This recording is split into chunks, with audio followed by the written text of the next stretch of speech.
Hey everyone, thanks for joining in. Welcome to my new podcast called Take Up Space. This is our first ever episode, and I'll be your host. My name is Farha Khoja, and I'm super excited to be doing this. The intention behind this is to hopefully have a platform where we can talk about all things related to healing, mental health, wellness, self-discovery, self-awareness, and honestly, just all the tidbits that I've kind of been working on myself and my own journey. I want to give it back to the community. And today's guest for the first podcast is Asli Strong King, who is my coworker. She's also a therapist, LPC, licensed professional counselor associate, and we're on the same kind of journey at the turning point. So I'm going to hand it over to her to introduce herself for this one. Hi, my name is Asli Strong King. I am a coworker of ours. We work at the Turning Point Rape Crisis Center. I am a therapist. We're therapists. I'm excited to be here. I'm honored to be here. So thank you for having me as your first guest. Of course. And I'm excited to dig in deep about the different healing and the journey and taking up space. Taking up space. Like I'm starting with how we're sitting. Yes, I'm taking up space in this chair. Very comfortably. And Asli's dressing is inspired by what she thinks I wear to work, which is great. I don't know if you can see. Farah's always cozy at work, and I love that. Okay, so I'm going to kick us off. Asli. Yes. What if you start with just telling us, I feel like behind every therapist, and this might be not really true, but behind every therapist, I feel like there's always a cool story as to how they got into it, like what landed them there. Obviously, that could be loaded. Whatever feels comfortable, but I'd love to hear just kind of like what made you even want to dig into that path. Okay. And what made you want to choose the turning point? Okay, so I'm going to start with how did I get into therapy and stuff like that. So it's not as heavy as like other people have asked, like, oh my God, how did you want to be a therapist? Yeah. You know, different journeys. Honestly, it was a TV show, 2 TV shows. Stop. So let me explain. 2 TV shows. One was called Unnecessary Roughness, and one was called Bones. I haven't seen either. So Unnecessary Roughness was about a sports therapist. She was working with an athlete. And then Bones was a forensic psychologist. So he was working with people. And that show's more about like murder and killing and them finding things. So when I used to watch those shows a lot with my mom, and my mom was like really into those shows. And it was what interested me was that I wanted to be a sports psychologist because I love what the lady was doing. Like she was just digging very deep with the athletes, and I felt like, okay, like being a sports therapist seems so much fun because like athletes kind of get looked over as hard and tough and stuff like that. So I really wanted to do that. Then I started watching the show's Bones, and I was like, oh my God, forensics! Like they have a therapist, and then that's when I learned it's called forensics therapy. Psychologist or whatever. Yeah. And I was like, oh, that seemed fun. Yeah. I didn't go on either of those paths. Yeah, I was just going to ask, like, are you going to do forensic psychology? And later down the line, once I went to undergrad, I realized that maybe I don't want to be in a box. I feel like as psychology, we kind of can put ourselves in boxes. Yeah. And I was just like, I think I want to do clinical work and I want to do research. I want to do all of it. If I can do all of it, I'm going to do all of it if it's possible. Yeah. So I just felt like, why limit myself? Why put myself in a box? So those are the reasons why I started wanting to do therapy. It wasn't because like I witnessed anything, growing up. But it just also, my mom and a couple of my friends, like, you are really good at talking and listening. And they're like, you're very empathetic and sympathetic. You're so like just naturally. Yeah. So I was just like, you know what? Yeah, I want to do that. Yeah. And I think with therapy that people forget, it's not, as a therapist, I learned so much. I literally just made a post about this. Yeah. On my close friends. So if people are my close friends. I'm not on your close friends. I'm sorry. But I literally just made a post about this saying like, working with clients, they don't understand how much they help me as a therapist. So like, true. It's like literally insane. So I felt like I wanted to also be a part of something and like serve something while I'm also learning. So I wanted to give back and give a peace of mind to people, but also learn from these people as well and let them know like, you're also healing me as we're in this journey together, figuring how to figure out and healing you. Right. So that's how I kind of got into this world of therapy. I know it's not that like deep, but It's lovely. Basically on those two shows. I just learned about 2 shows. You should watch them. They're a really good show. But I also echo like everything your friends and family say. Like I've told you this before we started and now we're back. But your energy, it's infectious. It's so peaceful and also like very welcoming and comfortable, like organically. I was like, what better way to start something very scary with like this energy? Oh, so thank you. I feel so honored. Thanks for having me. Now, choosing the turning point, I just recently graduated. It's been a year. Wow, it's been a year since graduating my master's degree. That stuff is really hard. So hard. So I got my master's degree in DC from the Professional School of Psychology. That was cool. It was fun. I have a couple of friends there, and I love them dearly. But I was like, I don't see myself living here full time after grad school. So it was kind of a little bit different. So I had to like read the rules and stuff like that of each state that I was applying to. But I also knew I really loved Dallas and I loved Texas. So I was like, I really want to come to Texas. So I applied.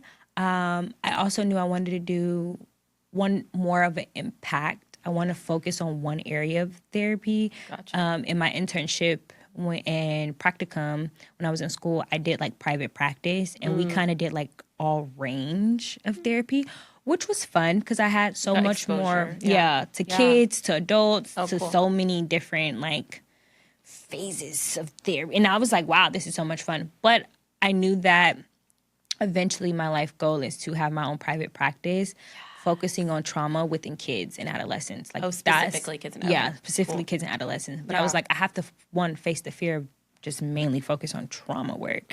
So where is that at? And I said, the turning point.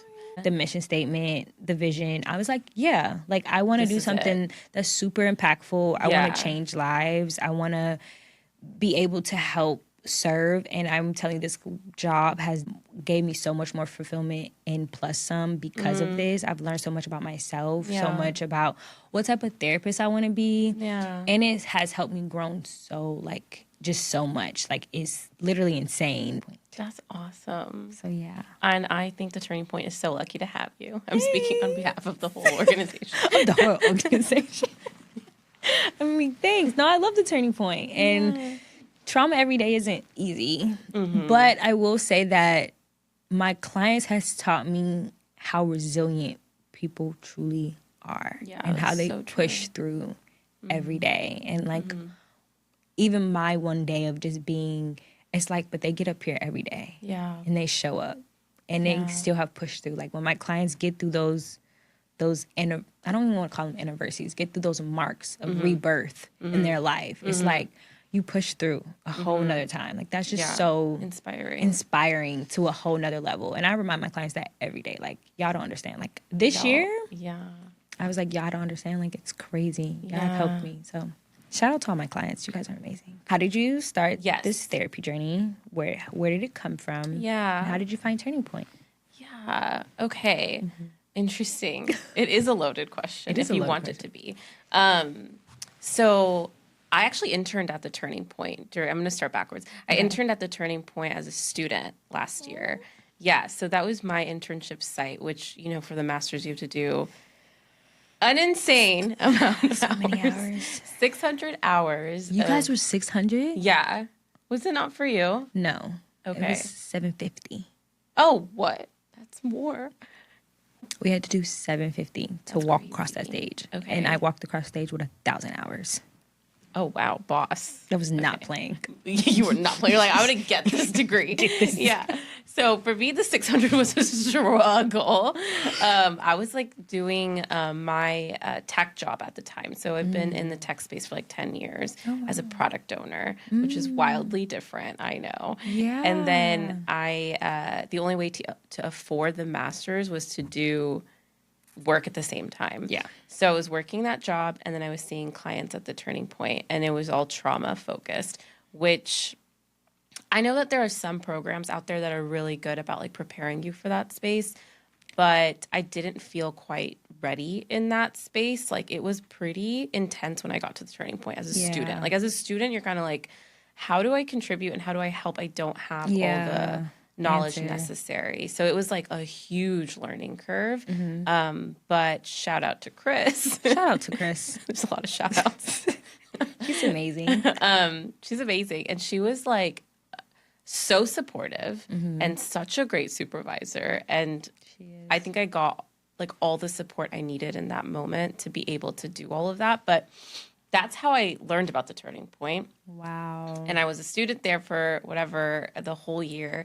And then when graduation came, I was like, I'm going to start my own private practice, because sometimes I get this, like, there's a part of me that really wants therapists to get paid well. Like, I want them to get, like, what they deserve from that work, because I think it's, like, not easy work. Like, it takes a lot out of you. Coming from the tech space and then coming into our world, I'll say that, like, in the tech space, I only used like this part of my being in that job, and I could just do it 9 to 5 or whatever, and I didn't have to put anything else into it, like my heart space, none of it. And when I go into like a client session, it's like I have to put in all of this energy, and I love it and it is fulfilling, but it's like it's a lot more energy that it takes from you. It also gives, like you were saying, but all that to say that, like, that's how I learned about the Turning Point. And then on this side, I have my private practice, which, you know, which is slowly building. So I'm just kind of juggling all of those worlds. But how I got into the space, it wasn't for TV shows. Although that's really cool. You should check out this show called Shrinking on Apple TV. I love that show so much. Like, this is off topic, but you need to know. Yes. The best. The best. Literally, I said, this is me every single day. Yes. Well, like, he like stalks his clients. Yeah, no, we can't do that.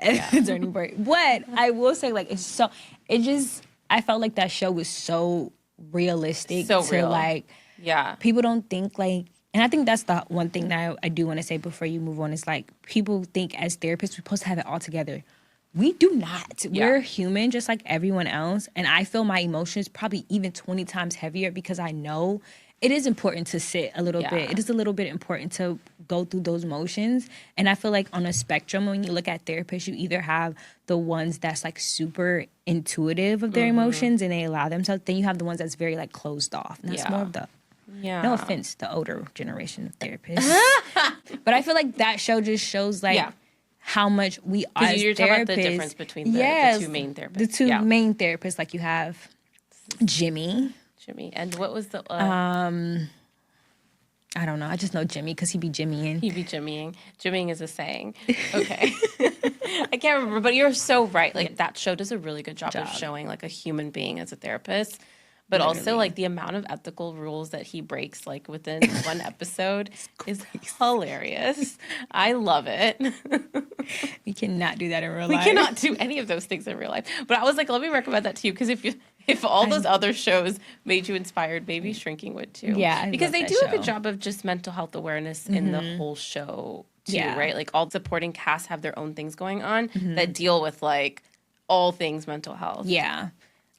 Love the show. It's a great show. And I think it shows just like the human part of just a therapist, which is important, because I think some people forget that. That's a really good segue to this answer. Okay. Let's hear it. So I think it was 4 years ago when I started just thinking about the master's. I was deep into the product owner tech space, but I actually had a fallout from my marriage. So I was married for 2.5 years. Okay. And I got divorced. And it was probably like the lowest point in life, where you kind of have this like, you know, when you have like a roadmap and you know exactly what you're doing, you know exactly how you're going to do it, you're thinking like way ahead, and then suddenly the universe is like, nope, never mind, I have other plans for you. So you're like completely lost, right? That's when I think I started therapy as a client for the first time, and maybe a little bit before that. And I was using like one of those apps that have therapists on them that you can text and call, which can get dangerous, by the way. There's so much accessibility. Yeah. Which is okay. It's okay. So, so I started my journey that, and I think it was mainly just talk therapy, but it was so cool because for the first time, you know, I wasn't just like what would happen to me in the past is I'd be very reactive emotionally, and I'd have like a lot of triggers, but I had no idea what was going on. And as a culture, like as a community that I lived in, it was more just frowned upon that those things were happening.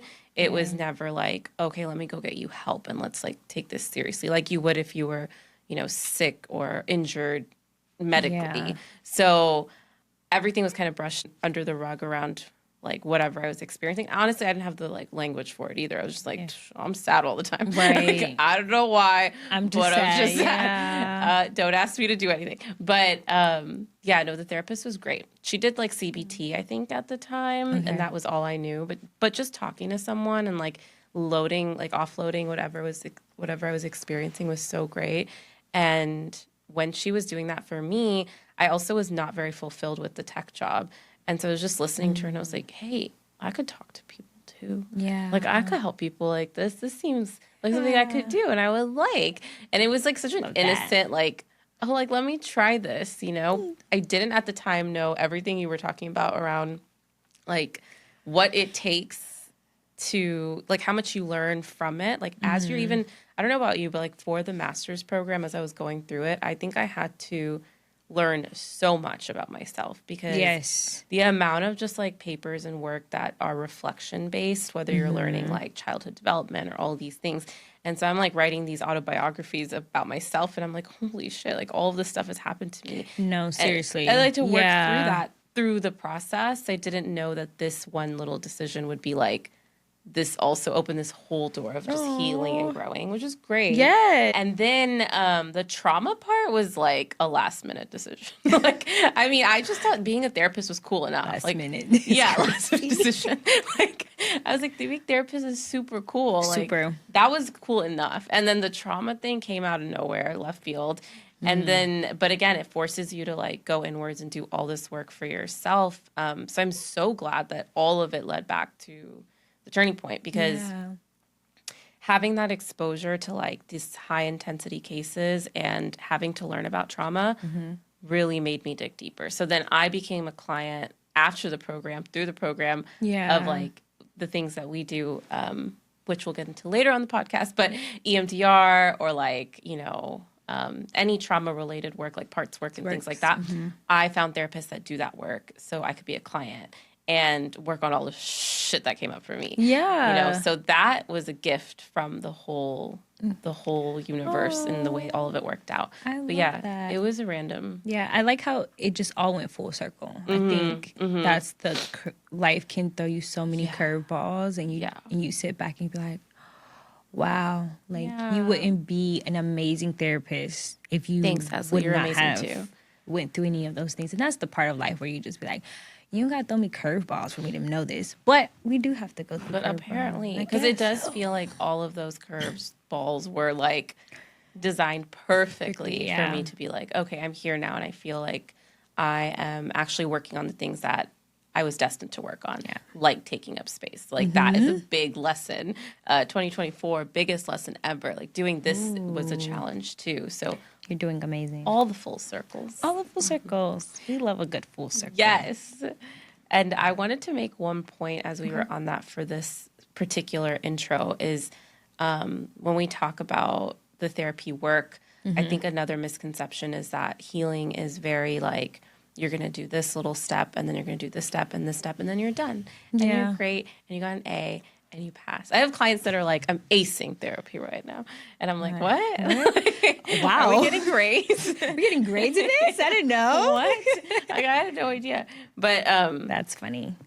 No, so yeah, like I think this concept around healing being linear is not real. Like it is very, very, very messy. I've had times where I'm like progressing and learning, and then like something subconsciously comes up and I'm like, holy shit, like I need to also focus on this, or this is also something I didn't see coming, or, I didn't know I was doing, or I didn't know I was thinking. So continuous reflection helps. But I think just like really breaking that myth that there is a like nice little upwards curve and an end goal. Like honestly, it could look as, I think if you're doing it right, it's looking like super messy. I tell my clients like healing is like an art. Yeah. And they said like all the time, they're like, what does that mean? I'm like, you can look at an art piece and you can really understand it, and some people won't. But at the end of the day, it still has beauty and has purpose in it, right? And sometimes with healing, not sometimes, all the time, healing is, like you said, it's messy. It's not fun. You're going to have moments where you're like, yes, I'm on top of the world. You're going to have moments where you're like crying. Yeah. I have so many videos in my phone, putting my personal business out here, of me like crying, sobbing this year, like recording myself I do the sobbing. same thing, Asli. I'm not even kidding. I take pictures post the sobbing session because I think that we should share things that are really real. Like really real. Yeah. Like, because I have videos of me like being so happy. I'm like, oh yes, I made so much progress. And it's just like, then I have moments where I'm like, wow, I'm feeling all of these emotions again. Like everything is coming up. And healing is literally a journey. It's nonstop.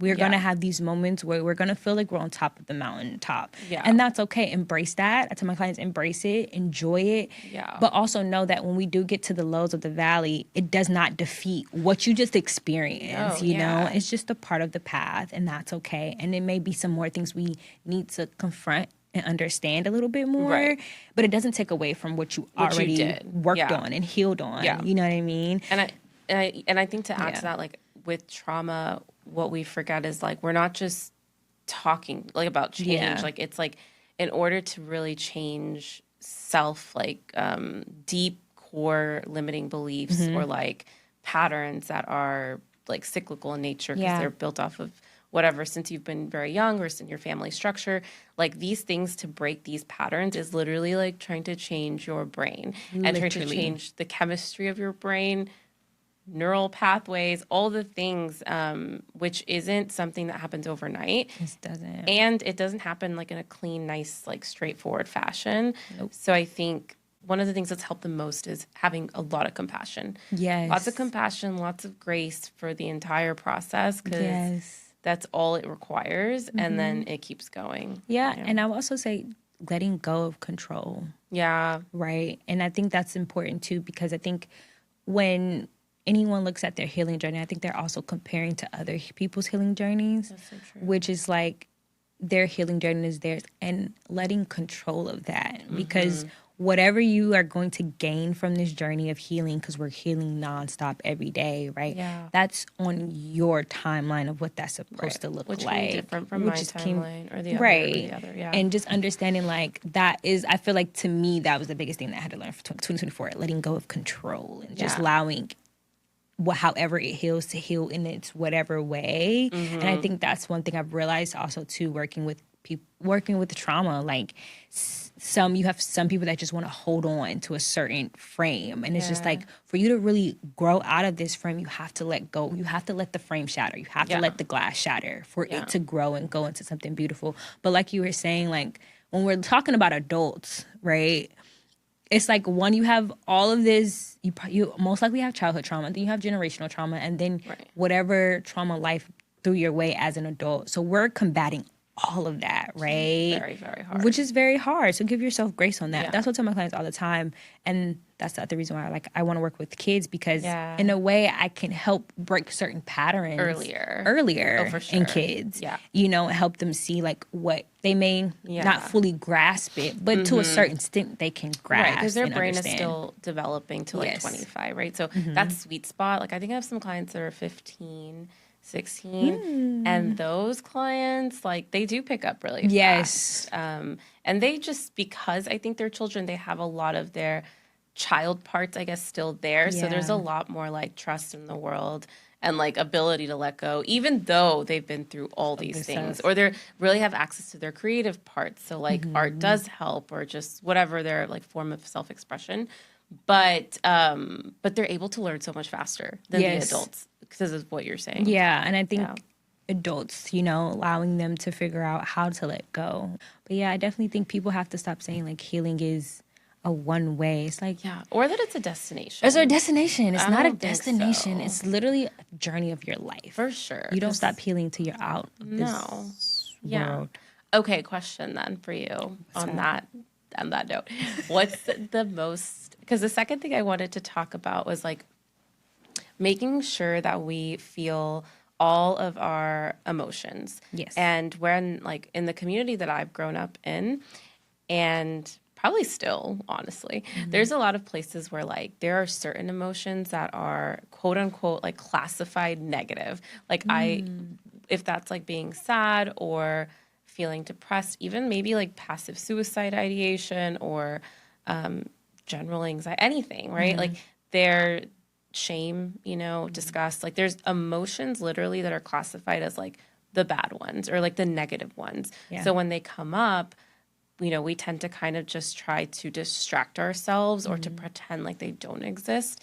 And I feel like that was really encouraged growing up. It's like, if you're sad, suck it up. Let's move on. Like, or just stop doing that. Stop crying. This like directives. Yeah. And then you start to, I think even for myself, naturally categorize like, okay, those are emotions that are not good to feel. And then happiness and fun and joy and creativity, they're okay to feel. So there's this like messaging around the two, which obviously is so not cool. I think they're all messengers, right? And then the second one was embracing all mistakes. So it's okay to fuck up, right? Like it's totally, and honestly, it's great too, because you probably learn a lot more that way. And so those are the two concepts I really wanted to talk about. In that, I want to ask you, what's like the what's like the most recent thing that you feel like you've discovered about yourself when it comes to either your emotions or mistakes? I'm gonna answer that question first. Like, what is the things that I've discovered about myself with my emotions, my mistakes? Yeah, I would say the first thing that I've discovered about myself, that I am more sensitive than I think I am. I think before I never thought I was super sensitive, and this year has been a very emotional journey for me. So I didn't realize that, no, you are kind of like a sensitive, maybe low-key crybaby, and that's okay. That's okay. We're going to sit with that. It's a beautiful thing, right? And I didn't know that. I think that throughout life, I've allowed myself to be so busy, I didn't allow myself to feel. And that kind of counteracts with the part of what has in my family, right? The strong Black women, right? Yeah. Having that, and others, like, you just keep pushing, you keep going. Like, it's there's no space to feel that. Like, keep pushing, keep growing. Like, it's okay to cry every now and then. I'm raised by beautiful Black women in my family. Like, they're amazing, right? And it's been moments where I've seen my mom cry, my grandma, my aunt, but not to a point like, if a glass break, they're not just gonna shatter. Not saying I shatter and cry, but like that could be the tip of the iceberg, and there may be more things underneath. It should just know you keep pushing, you keep going. So I would say that it's shown, like, putting both of those questions together is like, it showed me that making mistakes is okay. I think I was really hard on myself this year with, am I making the right decisions?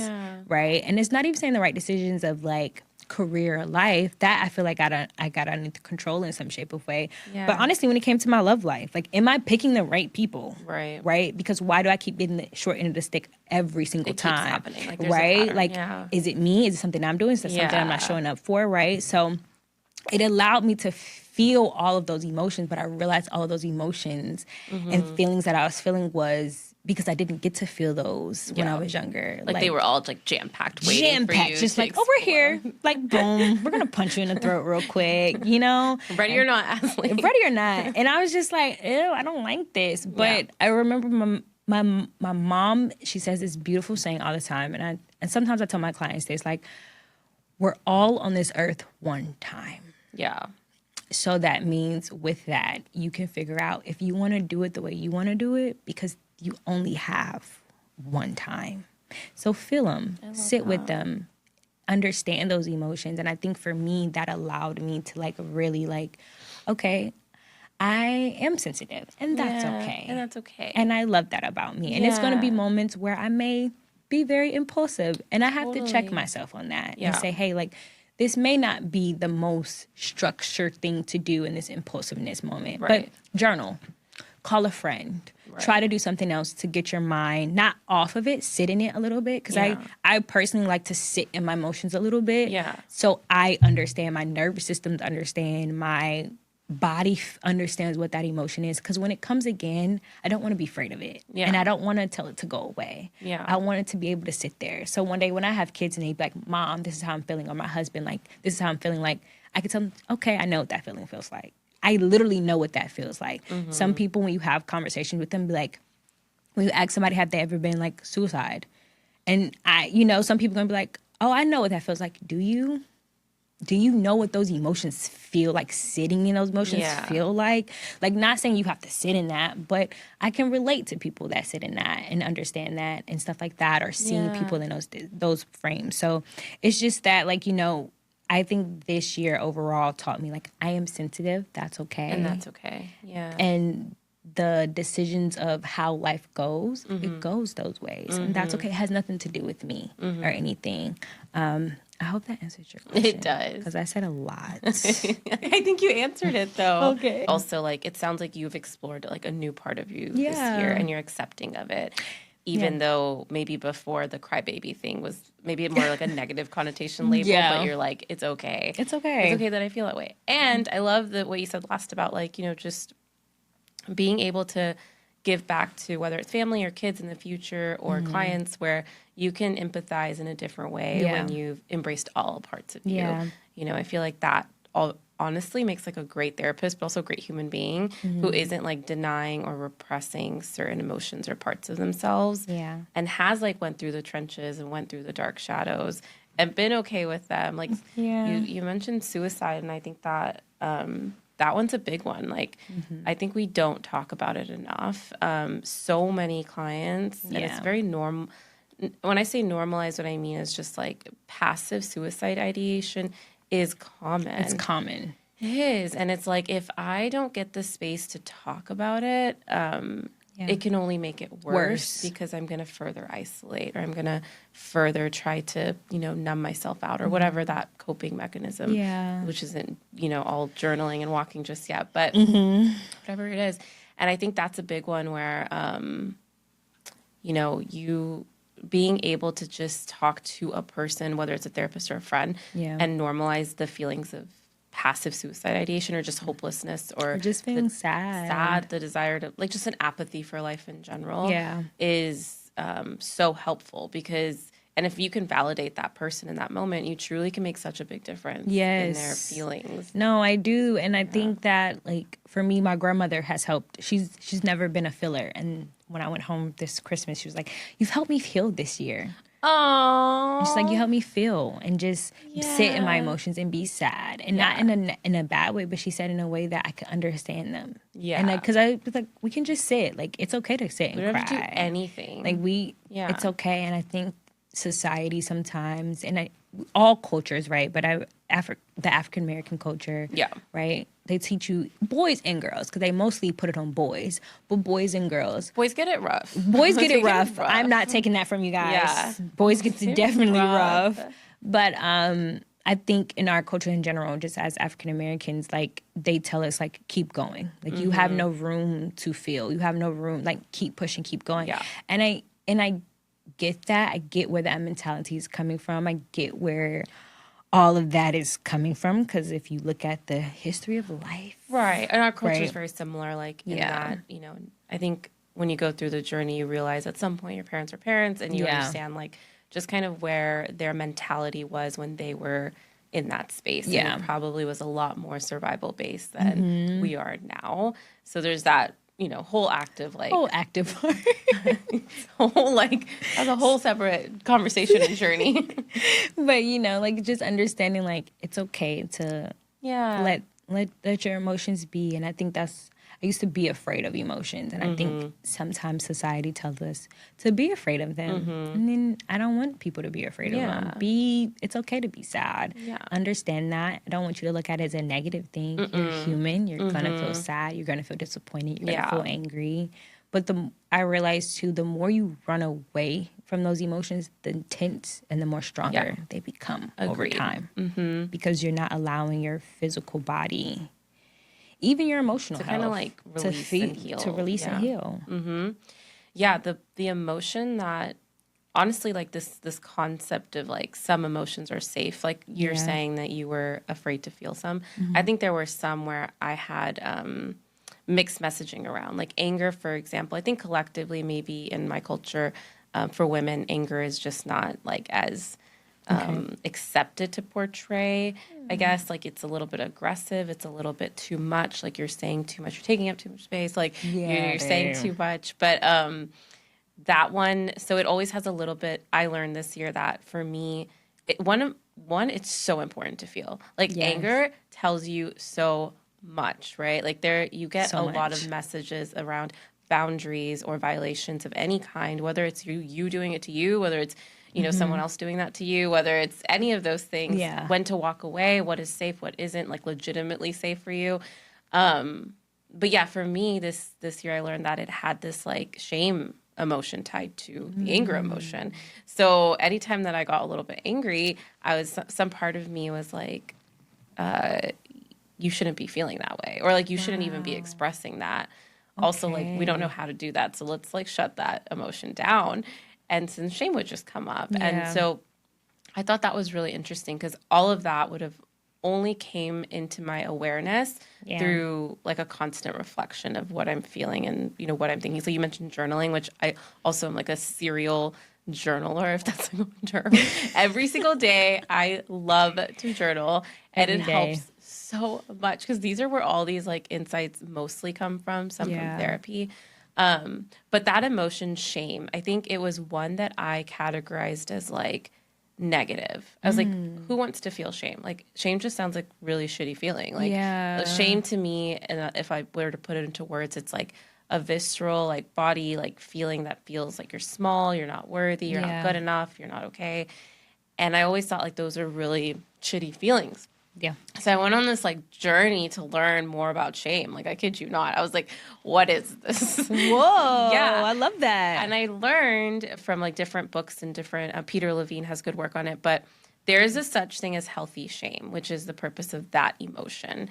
So healthy shame is like when, like a little kid is doing something incorrectly, or maybe like incorrectly as in it's, a harm to themselves. Like maybe they're playing with a knife or something. And you want to say like, hey, don't do that, turn it around, or, put it this way. And that makes them feel a little bit of shame in a healthy way, like kind of alerts you like, hey, I'm doing something wrong. Let me course correct, right? Yeah. And then as a parent to child, you would help them regulate back. Like they probably they have videos of this where like a child would feel really sad and start crying because they felt shame. And then the parent would kind of co-regulate them back into like, it's okay, you're not bad. It was the fact that you touched the knife that was bad. There's this like healthy regulation that's going on.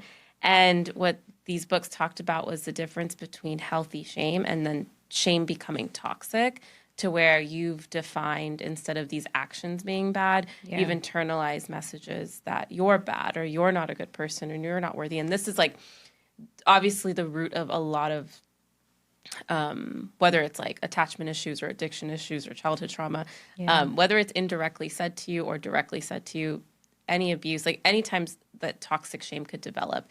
And when I learned this, I was like, my eyes were like wide open. I was like so interested in it, because to take up space, for example, and just generally in life, I've realized that there has been so much shame built into my system around being able to feel like it's okay to take up space, and it's okay to be, yourself, and it's okay to express and not feel this like deep fear of not doing it well or not doing it perfectly, right? So that emotion, when I learned that there was a healthy shame, I was like, that's it. Like all emotions are healthy. There's just like messages in them, and obviously some can turn toxic if they have these beliefs tied to them. But if I didn't stop to feel it or like get curious about it, I would have no idea that this is what like it wanted me to know, or like it needed for me to see. Yes. And I love that. I love that you were able to figure out and do the work to understand what is shame, right? When we're looking at emotions, people usually put shames, all of those, in a negative box. And it's like, no, it does have a healthiness to it. Like every emotion can have a positive interaction and it can have a negative interaction. Like you said, it's the intention or whatever thought process is behind it that makes it either positive or negative. But I love how when you may feel shame again, right, you can internalize, is this a positive part of this or is this more negative, right? Yeah, and that's a good point, because when I started to learn about it, I realized guilt is like a healthy version of shame, in that, like, let's say you've made a mistake or you've hurt someone unintentionally, or you've really like, I don't know, messed up in some big way and hurt someone's feelings,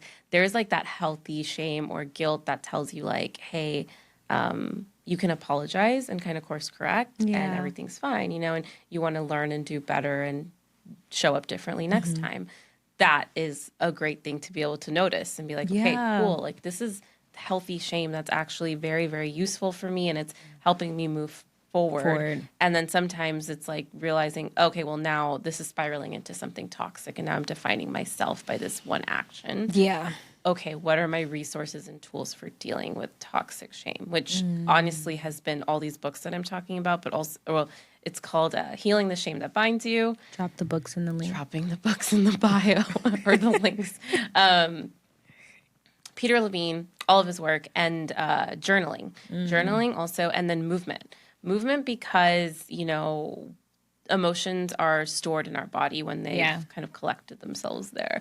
They have a little house there. Yep. So shame is one of those where I think I was saying this in a work meeting earlier this week, but like literally, I kid you not, I don't know if you want to try this, but like if you were to embody shame, it like is this feeling where you're like really like small and like crunched over. So you can like see this in people's like body language.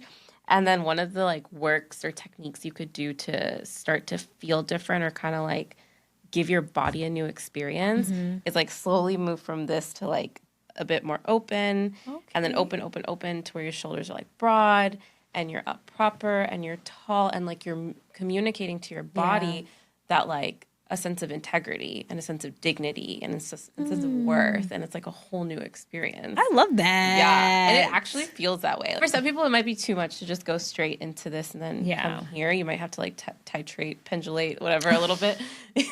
Work your way into it. Work your way up there. But that was a big tool. So I always like to, it's like embodying the experience you want or embodying the feeling you want to have. Yeah. And that has helped release bits and pieces of it, which has been really cool. And I love that. I love that so much. But I will say, I always tell people, like, journaling just is really good because you can't think and write at the same time. Yeah. Like, and I didn't know that until, and that is really, like, bad to say on camera, but I didn't know that as a therapist. And this is a fact. I learned this. Shout out to TikTok, if TikTok get banned. Awkward. But I didn't know that, which is crazy because I thought that your brain does still, but no, your brain is stopping to write out the thought that you're trying to say. So you don't have time to overthink.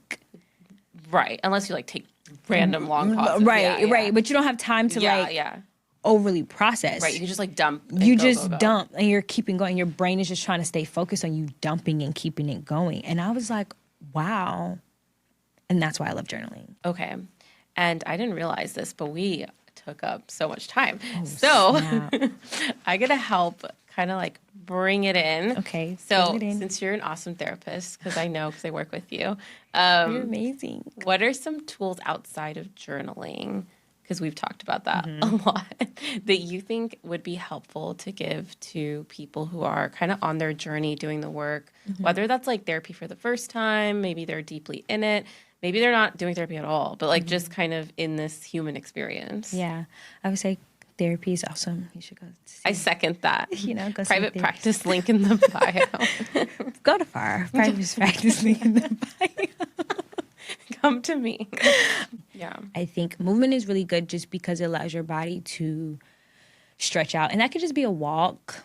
It could just be honestly walking up the street and sitting on the porch. I think one thing also is really nice that I tell myself and my clients and people, sitting and watching the sunset or the sunrise. Love both of those. Like literally at a park, and you just, it just allows you to think that life is so much bigger. You're just so much the vastness of life, right? Yeah. And it just allows you just to have that moment, whatever you believe in, whether that's the universe or God, right? You have that moment of just like, wow. Like it just takes a breath of moment. I think that is really helpful for me. I would say is one of my favorite things to do. I love that. So like that, walking or movement. And I always say community. I know community is hard, and I know community can trigger people depending on what that community is. But I'm not saying like you have to have massive friends or massive people. But finding that one person, either that could be your therapist, that could be your best friend, it could be an animal. Yeah. It can be the old man up the street that you just say hi to.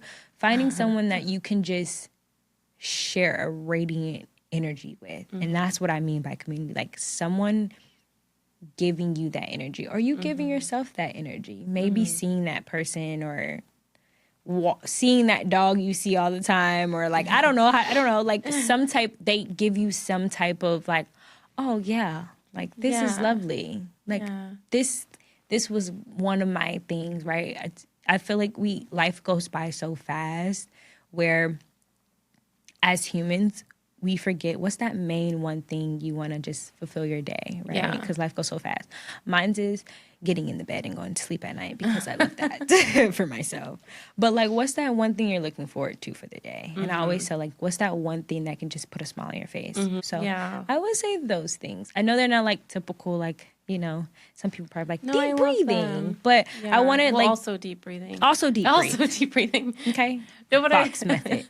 The box method. I love those because they're so true. Like they're experiential, right? And I think setting the intention for your day, like if that is sleep for you, that's sleep for you. For me, it's dancing. I love dancing, whatever it is. Like looking forward to your why is always a nice place to like center yourself with your kind of your intention and bigger purpose. And symbolizing it. It doesn't have to be so complicated. Like, and I say that so many people, like that one thing is so simple. But I think as humans and society and life, we make it so complicated. Whatever that thing is. Yeah. What about you? Those are great tools. Thanks. You have your whole bucket full. Thanks. Okay, what about you? Similar, very, very similar. Like nature is a big one. Dance, like I said, movement, yoga is really great. It helps your nervous system expand its window. Yeah, it's great. Doing things like this, honestly, like really kind of leaning into creativity. I think that is a place where you can express yourself fully and like unapologetically. I second that. And sometimes that can be really, really healing. Yes. I definitely second that. Yeah. Okay, so we're up. I think I just wanted to end it with like back to you guys a challenge for this week. Or if you're tuning in and you listen to it and you made it this far, first of all, congrats. That's a lot of words you had to listen to. But hopefully you took away something from it, whether it's like a new perspective or insight or something you want to shift or change. But the challenge is that you do one thing this week that helps you take up space unapologetically in your life, right? So like maybe that is taking a break from work without feeling guilty, or maybe you feel guilty and you do that anyways, right? Like you embrace that. Or maybe it's taking a compliment. I mean, that can be really hard for some people, like myself. Whatever it is, maybe you want to try that new project. Maybe you want to try something that you haven't done before, or take up something new. Or speak up for yourself in a situation you wouldn't. Encourage you to do that. And then hashtag take a space challenge. And so we can all look at it and share. But thank you guys. Yes. This was amazing. Thanks, Asli. Thank you for having me. Strong King. Practiced your name. This is so lovely.